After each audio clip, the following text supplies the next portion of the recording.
Hello everyone, this is Mumbo and welcome back to another episode on the Hermitcraft server. It is episode 44 and today I've got a bit of an announcement to make that is quite a funny one, I have to say. This is quite a funny little announcement. As you guys know, it's around about 4 days away from Midsummer's Day right now. It is currently June the 17th, that's the day that I'm recording this thing, and I have somehow managed to contract a cold. I don't know how I've managed to do this, okay, because of course this is like the least likely time period in which you are meant to be able to catch colds.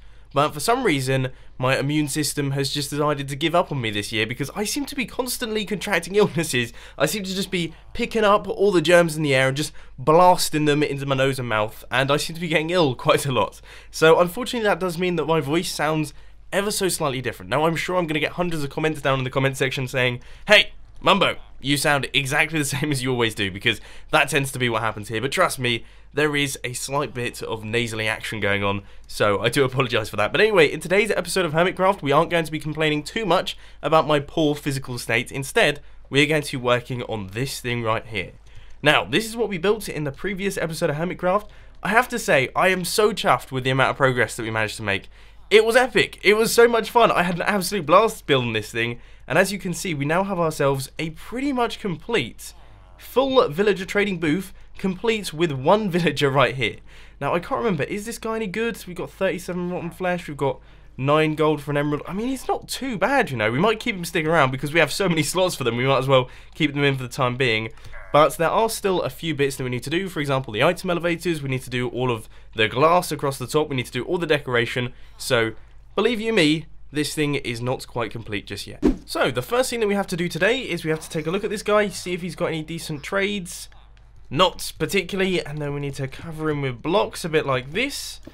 And then just go down underneath him, and we are going to place a magma block right underneath his feet. Now, I know this is a little bit harsh, but unfortunately this guy has to go, and I don't want to kill him because I believe that affects the other villagers that are to do with the village. I'm not 100% certain on these things because I'm pretty rubbish with my villager knowledge, but I think that might be a thing.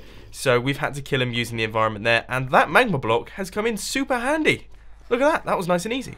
But anyway, the first redstone project that we're going to be working on in today's episode is actually the item elevator, which is going to be taking our minecarts from this area right here. This is like the villager killing area, so basically any of the villagers that I don't want in the trading system make their way into water streams down at the bottom, then they get picked up on this minecart rail, they go into this cactus, the minecart gets picked up by the hoppers, the villager ends up on this block right here, which is on top of a magma block. So that's basically how that whole system works.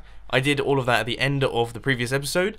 But the minecarts need to be transported across like this, up here and into this system, because this is the minecart dispenser circuit. So we've got a dispenser right here, that dispenses the minecart that travels back and forth like this, and then when it picks up a villager, it then goes off into the system and drops him off in one of the trading booths. So really, this is quite an intelligent system. We just have to add in the final part, then craft up all of the minecarts, and then we can fill this thing up with villagers. I mean, seriously, this is a very exciting time to head, and I can't wait to get this thing up and running. Now, I'm going to quickly warn you, I know I've got a nose problem, and I know I've got a throat problem, but now I seem to be having a brain-to-mouth problem as well, which I've discussed so many times in my Hermitcraft episodes. For some reason, on some days, occasionally, I just really struggle to get my words out, so if I start saying some really odd stuff, then that is the cause of that one. But anyway, as you can see in front of me, I've got myself a brand spanking new drop elevator. This is something that I've just recently designed, and it's a little bit rough around the edges. You can see that the circuitry isn't the most compact thing in the world, but it should in theory be reliable and also not particularly laggy because it doesn't involve redstone torches. So you've got a comparator running out of the bottom dropper that goes into this pulse extender right here that goes into the comparator clock, which then runs into all of these droppers. And I've just done 3 tests, it hasn't left a single item behind, which is definitely a promising thing. But then again, I always have the most terrible luck with these drop elevators here. They never seem to work on me, they always seem to break over time. So I guess we'll have to wait and see if this one does exactly the same thing, but for now, I think this is perfect for the Hermitcraft server. So, I've been chugging about some plans in our little area right here. This is basically how the whole thing is going to be set up. So we've got our droppers going up into the hoppers up at the top there, which then go into the double chests, which make their way into the dispensers, which chuck out the minecarts onto the minecart rails. I've pretty much explained how that whole system works in the previous episode, so if you do want to check that one out, I'll put a link to that one on the description. I'll probably forget those, so you might as well just check out my channel. But as far as the bottom half is concerned, we're going to have our comparator and all of our clock stuff happening over here. That's then going to wrap around in this sort of direction and then make its way up like this. But I have just thought, this is going to be incredibly close to all this stuff happening here, and it's going to be incredibly close to all of this redstone. So we might have to do a little bit of compacting, and we might have to do a tiny bit of brain work, but I can imagine it's all going to be fun. Can I just say, the iron farm is absolutely smashing it. I mean, this is just one module. All of the other modules are exactly the same, and the mob spawner is completely bonkers too, as you can quite plainly see. Oh, the drone is producing some serious resources. Even this guy's looking good. Now we're in the process of doing the final few half slabs. This needs to go up like this, that needs to go up there, redstone goes there and there and there. That is the final little splash of redstone. So I guess we just need to run that line into this, and that should be everything completed. I hope that is everything working and completed. So we've got all of our circuitry down at the bottom. Had to make a few changes there just to make space, but this looks like it should, in theory, be working. So what I'm going to do is I'm going to wipe out this hopper right here. So we're just going to have this hopper at the top, and we're going to give this thing a go. So I have got 37 stone blocks right here. We're going to chuck them into the system, and this right here needs to be on subtract mode. Okay. I can see things happening. There are no droppers that are filling up with items. Let's quickly check the bottom dropper real quick. Good. Okay, that's good. I honestly cannot remember how many items we just put in there, but I'm fairly certain it was 37. I think it was 37. Let's quickly pop up to the top. If it's not 37, then we're going to have to check back through all the droppers. But good! Oh, excellent news. Okay, so our droppervator looks like it is now fully functional. That means that, in theory, all of this should be done. That means it's done. We've just finished it. I'm just going to chuck in this hopper and do a double fist pump up into the sky. Now it's just a fairly simple case of crafting up a bunch of minecarts. So that should be the perfect amount. There we go, we've got ourselves a full inventory. And I think the way that I'm going to do this is I'm just going to control Q all of the minecarts into all of the hoppers. They will then make their way up into the double chest, and that will mean that this system is then ready to go. All I have to do now is manually place a minecart up at the top that will pick up the villagers and transport them into the trading booths. Of course, this place is not zombie proof just yet, but that's just going to make things more interesting. So here we go, guys. Here comes the moment of truth. This is going to be the first time that this system is working and firing officially. So here goes. Chuck in our minecart. It should pick up a villager. He is transported off, and we've got ourselves another minecart. Oh, yes. Things are working. It's working. I mean, look, we've got our minecart bouncing back and forth. At the minute, it's struggling to pick up a villager, and that's because they're not pushed over to one side. And we'll probably sort that out at some point in the future, but it will eventually pick up another villager. But these guys should be making their way into their various different booths. And if we take a look... Okay, yep. So we have got 2 in the first 2 slots. Let's take a look at their trades. 24 coal for an emerald. That's not too bad. And 6 emeralds for an iron helmet. And then 37 rotten flesh, 9 gold. And then we've got 40... Whoa. But only 8 gold for an emerald. Cool. Well, I'm going to have to take a look at all the different trades and things. Look, you can see we've got another villager coming through. This thing is epic. Oh, it's so good. Sharpness 1. That's pretty rubbish. But this is so cool. I've never had this in a Minecraft world before. I've never had this before. And I'm loving it. I am seriously loving it. I'm so excited to get this thing up and running and to fill this entire place with villagers. But first, I would say it's probably smart that we actually did some work on zombie proofing this place and basically making it a little bit safer for all of our villagers, because of course if we do get some villagers that we actually want to keep, say we get the best possible villagers, we don't want to lose them. Okay, we really don't want to lose those guys. So what we're going to have to do is we're going to cover this entire area with glass so that covers it from the top. We're also going to light up the entire place and also convert all of the walls into sandstone. It's going to be a huge project, but I think it's probably important. So here we are once again in the familiar location. This is the desert, and as always I'm collecting large quantities of resources, but generally speaking I'm collecting sandstone. This time however we are collecting a ton of sand because of course we need loads upon loads of glass blocks. I mean, have you seen the size of the area that our villager trading booth is in? We're going to need hundreds of them. I don't know how many stacks, but it's going to be about a full inventory of glass. So I've got a lot of mining to do. I've also got 1 hecton of smelting to do, but hopefully we should be able to get all of that done by the end of today's episode. Guys, 1.10 has just struck me. We've got ourselves one of those things. I have no idea what they're called. I can't remember. And he's dropped a stick. I mean, that's... Oh, we've got another one. Are they not particularly rare? I'm getting the impression that maybe they're not quite as rare as I was first thinking. Let's take a look around. Can we see any others? Can we see any of the skeleton ones? I can see... Yeah, no, they're totally not rare. In fact, I think they spawn instead of zombies. How boring is that? One half of my inventory has gone in this side, and one half of my inventory has gone in this side. We've also got a bunch of extra coal in both sets of chests, as you can see right there, and our furnaces are working full blast. So these are producing all of the glass that is going to be going into these chests. Now we've got 4 furnaces on the job, and we've got 1 full inventory of sand. So someone let me know down in the comment section, in theory, how long this is going to take. But now I'm going to go away, I'm going to edit a Hermitcraft episode, and then once I return, we should have a bunch of the clear stuff. Hermitcraft has been edited, all of the glass is currently smelting, Hermitcraft is currently rendering, which is why my frame rates look a tiny bit on the choppy side, and as you can see, I've popped back into the desert, and I've now got a full inventory of sandstone, and also no armor. I've run out of armor once again, so I'm completely unprotected for the second time in probably about the past 5 episodes of Hermitcraft. Really need to get myself some diamond armor there. But as you can see, our pickaxe is currently on its way out as well.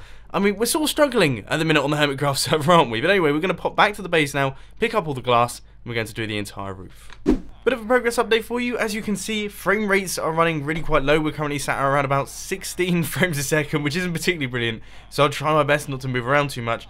But we've got around about half of the entire thing covered in glass, and we still have a ton of glass left over. So I feel like I might have gone a little bit overboard with this stuff right here.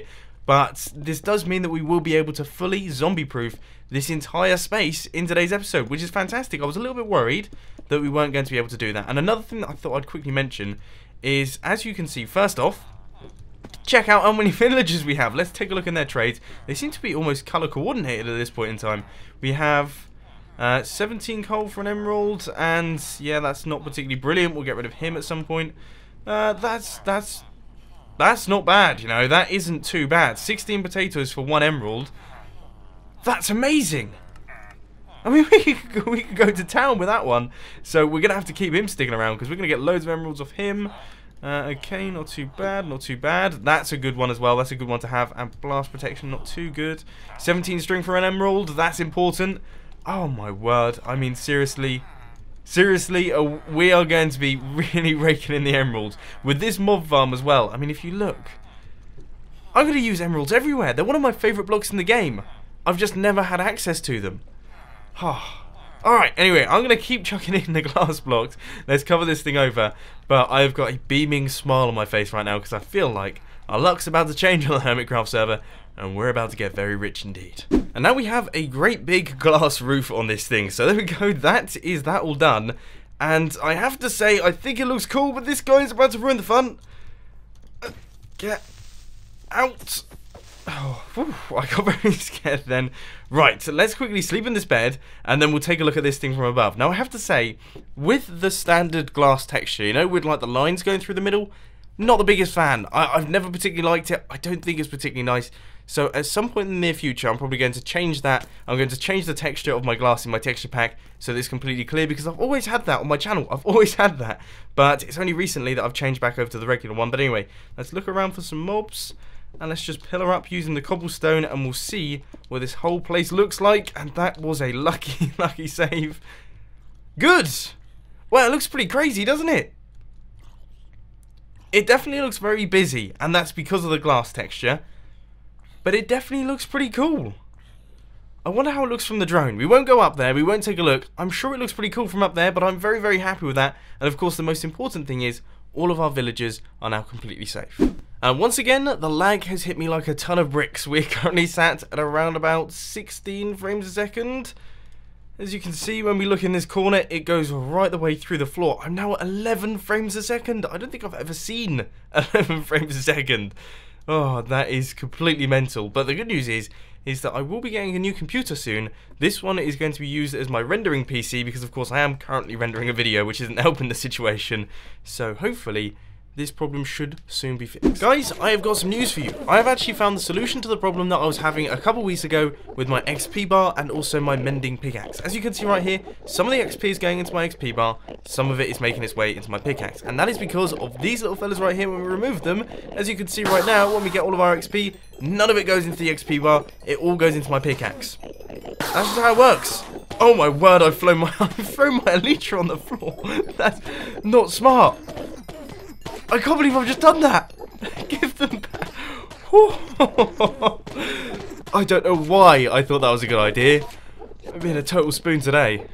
So as you can see right here, half of the wall is now all in place. It is all looking very good, but once again, I'm faced with exactly the same problem that I was faced just last week, and that is the fact that these are progress updates about a wall. I mean, they're not particularly exciting, they're never going to be particularly exciting. Walls in Minecraft aren't the most interesting things in the world, so I do apologise for the slightly dry progress updates at the minute, but there's not too much that I can do about that. That being said though, everything is coming together really quite nicely. I'm feeling extremely positive about this area. I really like the way that it looks actually. I'm glad that we've stuck with this colour scheme, I'm glad that we have so much glass going on, and of course I'm glad that our actual villager breeder and our villager trading booths are kicking into action, and we're filling this thing up, and gradually we will end up with a full set, a full stack of villagers in our trader that we can then chuck out if we don't like them, or we can bring in new ones, the whole lot. So you'll be very happy to know that all of the sandstone is now in place. The entire villager breeder is now all covered up. And one thing that I have just thought, and it's not my finest moment, I might add, how do we get in this thing? It's totally slipped my mind that that's a thing that we need to do. Maybe we could add in some ladders over here, so you have ladders going down, but then again, zombies and things will be able to get in there. We've mob-proofed this place, but we've also human-proofed this place. That's not good. I mean, a nether portal would work. But I feel like the ladders and maybe trapdoors, maybe a piston trapdoor could work. I'm gonna have a think about this one. I'm gonna try my best to work this one out, and then I'll catch you guys in a little bit. Bit of a life update for you. For those of you who don't know, I don't actually have an Ethernet cable at the minute, and my computer does not have a wireless adapter, which means that I have been using my phone to connect to the internet. That's been what I've been doing. It's like USB tethering. Seems to work quite nicely. I've been doing that for the past couple of weeks now. Issue is that for some reason my phone isn't charging, and it's using a lot of battery, which means that my phone has just run out of charge despite it being plugged into my computer, which means that I now can't connect to the internet, which means I can't upload a Hermitcraft episode or play on Hermitcraft. Yeah. Okay, I've got good news and I've got bad news. Good news is that my phone is now charged. That means that I can upload the Hermitcraft episode that I need to upload, and that will be rolling out 1 hour late, because the bad news is I actually managed to fall asleep. Yeah, I don't usually do that. I never fall asleep during the day. I don't know what's happened. I guess it's just the whole cold thing hitting me in the brain, and I managed to fall asleep. But we do have one more project to do in today's episode, and that is to do the floor of the villager trading area. So I'm going to replace all of these ugly blocks with our beautiful, beautiful sandstone blocks. Then this place will be looking fantastic, and we can finally call it done. Okay, now that I've woken up a little bit, and also now that we've placed in a lot of the floor, things are beginning to look seriously very good. I'm in the process of chucking in a few torches, which I know aren't the best things for lighting up because they're pretty ugly, but this place is looking epic. It seriously looks like it means business now. Like, seriously, it looks like it means business. It looks like a proper project, as opposed to beforehand it sort of looked like a bit of a mess inside a dugout area. Now it looks like a proper area that we've created, and I'm just really impressed that we've managed to create all of this in 2 episodes. I don't know why that's so surprising, but this entire system has been created in 2 episodes of Hermitcraft. Not bad. Not bad. I mean, obviously I've put a lot of hours work into those 2 episodes, but we're doing a pretty good job here. We're really flying through the projects. I mean, you know, if we carry on at this pace, in about 10 episodes we will have completed everything, built every farm that we need, and we'll have about 12 bases. I think that's the way that it's going to go. But anyway, I'm going to keep chucking in the blocks. There's only a few left to go now. I think this is pretty much the final ones. And then this entire area will be all completed. And yes, I am using a mixture of smooth sandstone and regular sandstone. I know that's going to drive you guys crazy, but to be quite frankly honest, I don't care. I think I found a solution to our entry problem. It's not particularly glamorous, but I think what we're going to do is chuck in a few ladders, then we'll break these couple right here, and we will chuck in a few wooden trapdoors, and that is it. It's a perfectly good entrance into the room, and now everything's lit up. Everything is fully sandstoned. Everything is done. I mean, I think that's it.